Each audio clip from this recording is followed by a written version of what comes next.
When we came out here doing this stepping, we was on that G thing, y'all. This some James Brown stuff. As they call it, get down, all that good stuff. You can call it what you want to, but it is gangster stepping. Bopping is a bop. This means you're bopping, you're bouncing. It's a shadow move. When you bopping, you shadowing your partner every time. What we did was, we started crisscrossing. We went from left to right. Either we shadow or we cross.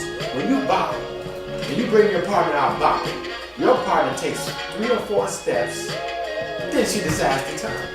And stepping is not allowed. She has to deal with those basics. If I take her out and stepping, she's gonna do a basic move, where I give a right turn, left turn, fake, whatever. She's gonna do that. But bopping, the girl is gonna come out of the guy who's ever following.